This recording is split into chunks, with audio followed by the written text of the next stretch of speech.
Le rouge et le noir. Chronique du XIXe siècle. By Stendhal, Marie-Henri Bell.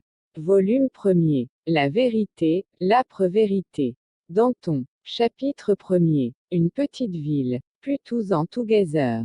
Les bad. But the cage les gay.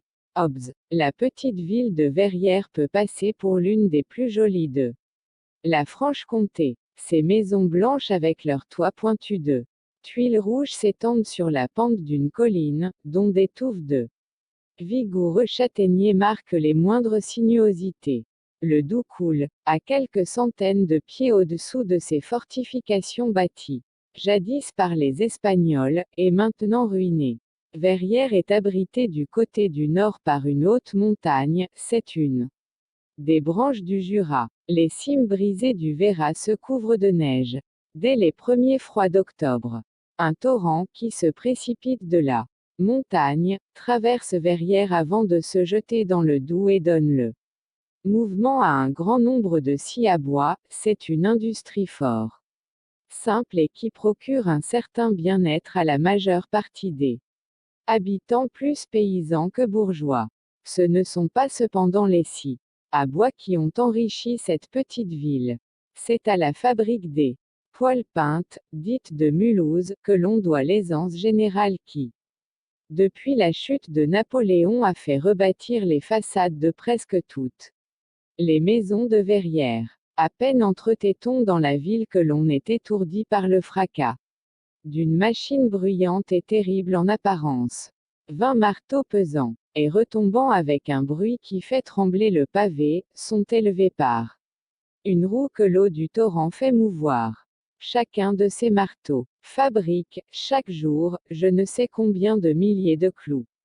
Ce sont de jeunes filles fraîches et jolies qui présentent au cou de ces marteaux énormes les petits morceaux de fer qui sont rapidement transformés en clous. Ce travail, si rude en apparence, est un de ceux qui étonne le plus le voyageur qui pénètre pour la première fois dans les montagnes qui séparent la France de l'Helvétie. Si, en entrant à Verrières, le voyageur demande à qui appartient cette belle fabrique de clous qui assourdit les gens qui montent la grande rue, on lui répond avec un accent traînard, bas et elle est à monsieur le maire bas.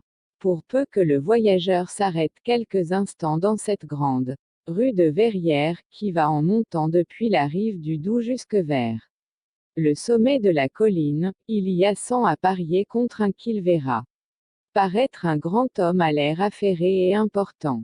À son aspect tous les drapeaux se lèvent rapidement. Ses cheveux sont grisonnants, et il est vêtu de gris. Il est chevalier de plusieurs ordres, il a un grand front, un nez aquilin, et au total sa figure ne manque pas d'une certaine régularité, on trouve même, au premier aspect, qu'elle réunit à la dignité du maire de village cette sorte d'agrément qui peut encore se rencontrer avec 48 ou 50 ans. Mais, bientôt le voyageur parisien est choqué d'un certain air de contentement, de soi et de suffisance mêlé à je ne sais quoi de borné et de peu inventif. On sent enfin que le talent de cet homme-là se borne à se faire payer bien exactement ce qu'on lui doit, et à payer lui-même le plus tard possible quand il doit. Tel est le maire de Verrières, monsieur de Rênal. Après avoir traversé la rue d'un pas grave, il entre à la mairie et disparaît aux yeux du voyageur. Mais, 100 pas plus haut, si celui-ci continue sa promenade, il aperçoit une maison d'assez belle apparence, et à travers une grille de fer attenant à la maison, des jardins magnifiques. Au-delà, c'est une ligne d'horizon formée par les collines de la Bourgogne, et qui semble faite à souhait pour le plaisir des yeux. Cette vue fait oublier aux voyageurs l'atmosphère empestée des petits intérêts d'argent dont il commence à être asphyxié. On lui apprend que cette maison appartient à monsieur de Rênal. C'est au bénéfice qu'il a fait sur sa grande fabrique de clous que le maire de Verrières doit cette belle habitation en pierre de taille qu'il achève. En ce moment, sa famille, dit-on, est espagnole antique, et, à ce qu'on prétend, établi dans le pays bien avant la conquête de Louis X. Depuis 1815 il rougit d'être industriel, 1815 l'a fait maire de Verrières. Les murs en terrasse qui soutiennent les diverses parties de ce magnifique jardin qui, d'étage en étage, descend jusqu'au Doubs, sont aussi la récompense de la science de Monsieur de Rênal dans le commerce du terre. Ne vous attendez point à trouver en France ces jardins pittoresques qui entourent les villes manufacturières de l'Allemagne, Leipzig, Francfort, Nuremberg, etc. En Franche-Comté, plus on bâtit de murs, plus on hérisse sa propriété de pierres rangées les unes au-dessus des autres, plus on acquiert de droit au respect de ses voisins. Les jardins de Monsieur de Rênal, remplis de murs, sont encore admirés par ce qu'il a acheté au poids de l'or certains petits morceaux de terrain qu'ils occupent. Par exemple, cette scie à bois, dont la position singulière sur la rive du Doubs vous a frappé en entrant à Verrières, et où vous avez remarqué le nom de Sorel, écrit en caractères gigantesques sur une planche qui domine le toit. Elle occupait, il y a 6 ans, l'espace sur lequel on élève en ce moment le mur de la 4e terrasse des jardins de Monsieur de Rênal. Malgré sa fierté, Monsieur le maire a dû faire bien des démarches auprès du vieux Sorel, paysan dur et entêté. Il a dû lui compter de beaux louis d'or pour obtenir qu'il transportât son usine ailleurs. Quant au ruisseau public qui faisait aller la scie, Monsieur de Rênal, au moyen du crédit dont il jouit à Paris, a obtenu qu'il fût détourné. Cette grâce lui vint après les élections de 182. Il a donné à Sorel 4 arpents pour un, à 500 pas plus bas sur les bords du Doubs, et quoique cette position fût beaucoup plus avantageuse pour son commerce de planches de sapin, le père Sorel, comme on l'appelle depuis qu'il est riche, a eu le secret d'obtenir de l'impatience et de la tirez-bas manie de propriétaire tirez-bas, qui animait son voisin. Une somme de 6000 f. Il est vrai que cet arrangement a été critiqué par les bonnes têtes de l'endroit. Une fois, c'était un jour de dimanche, il y a 4 ans de cela, Monsieur de Rênal, revenant de l'église en costume de maire, vit de loin le vieux Sorel, entouré de ses 3 fils, sourire en le regardant. Ce sourire a porté un jour fatal dans l'âme de Monsieur le maire. Il pense depuis lors qu'il eût pu obtenir l'échange à meilleur marché. Pour arriver à la considération publique à Verrières, l'essentiel est de ne pas adopter, tout en bâtissant beaucoup de murs, quelques plans apportés d'Italie par ces maçons, qui, au printemps, traversent les gorges du Jura pour gagner Paris. Une telle innovation vaudrait à l'imprudent bâtisseur une éternelle réputation bas de mauvaise tête bas, et il serait à jamais perdu auprès des gens sages et modérés qui distribuent la considération en Franche-Comté. Dans le fait, ces gens sages y exercent le plus ennuyeux despotisme. C'est à cause de ce vilain mot que le séjour des petites villes est insupportable, pour qui a vécu dans cette grande république qu'on appelle Paris. La tyrannie de l'opinion, et quelle opinion, est aussi bête dans les petites villes de France qu'aux États-Unis d'Amérique. Chapitre 2. Un maire. L'importance, monsieur, n'est-ce rien. Le respect des sots, l'ébahissement des enfants, l'envie des riches, le mépris du sage. Barnave. Heureusement pour la réputation de Monsieur de Rênal comme administrateur, un immense mur de soutènement était nécessaire à la promenade publique qui longe la colline à une centaine de pieds au-dessus du cours du Doubs. Elle doit à cette admirable position une des vues les plus pittoresques de France. Mais, à chaque printemps, les eaux de pluie sillonnaient la promenade, y creusaient des ravins et le rendaient impraticable. Cet inconvénient senti partout, mit Monsieur de Rênal dans l'heureuse nécessité d'immortaliser son administration par un mur de 20 pieds de hauteur et de 30 ou 40 toises de long. Le parapet de ce mur, pour lequel monsieur de Rênal a dû faire 3 voyages à Paris, car l'avant-dernier ministre de l'Intérieur s'était déclaré l'ennemi mortel de la promenade de Verrières. Le parapet de ce mur s'élève maintenant de 4 pieds au-dessus du sol.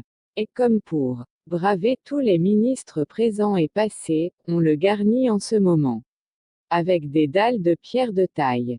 Combien de fois, songeant au bal de Paris abandonné la veille, et la poitrine appuyée contre ces grands blocs de pierre d'un beau gris tirant sur le bleu, mes regards ont plongé dans la vallée du Doubs. Au-delà, sur la rive gauche, serpentent 5 ou 6 vallées au fond desquelles l'œil distingue fort bien de petits ruisseaux. Après avoir couru de cascade en cascade, on les voit tomber dans le Doubs.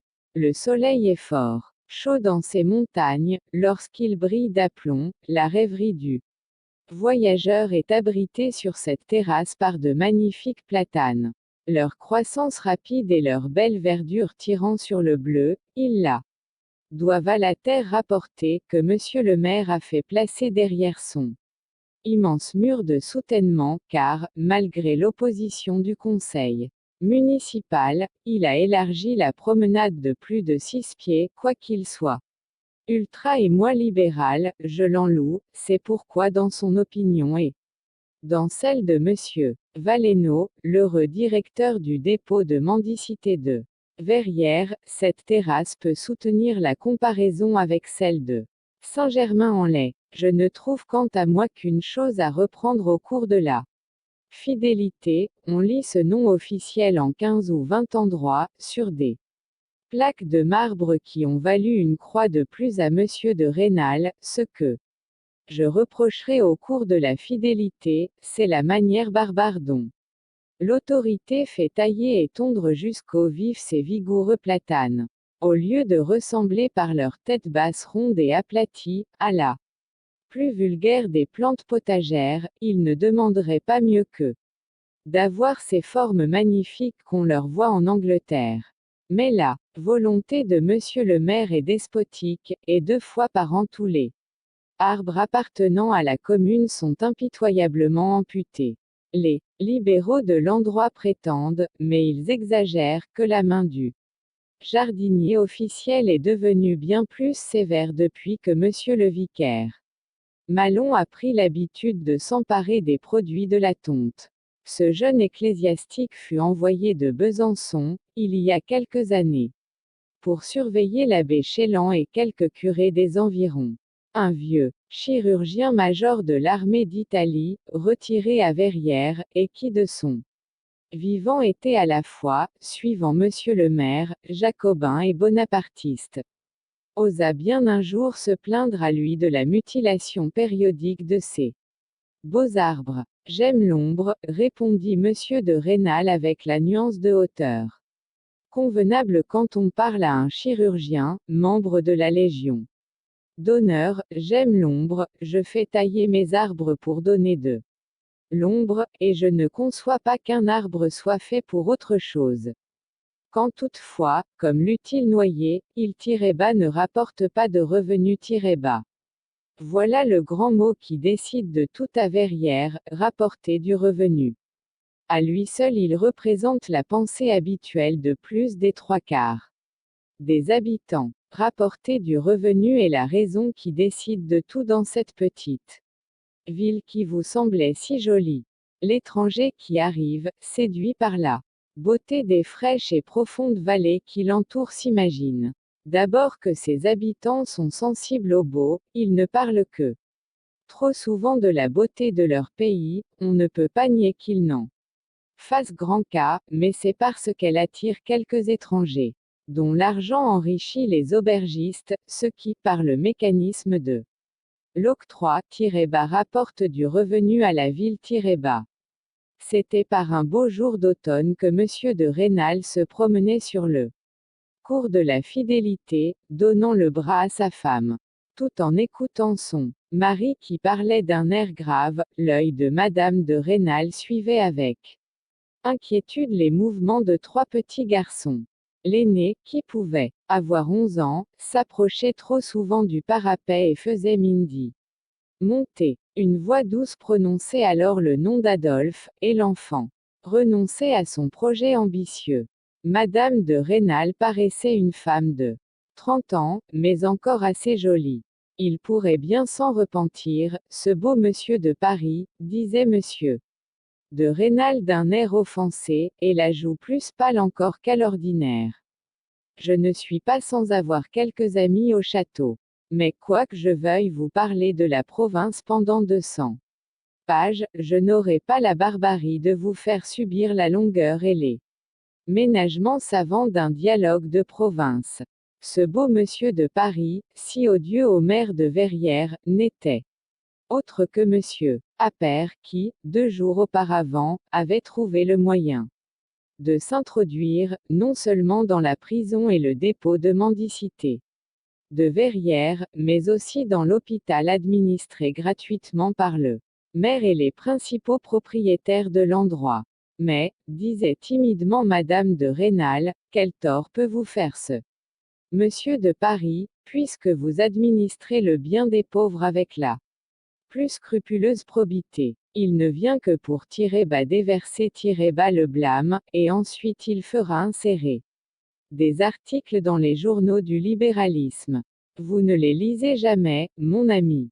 Mais on nous parle de ces articles jacobins, tout cela nous distrait.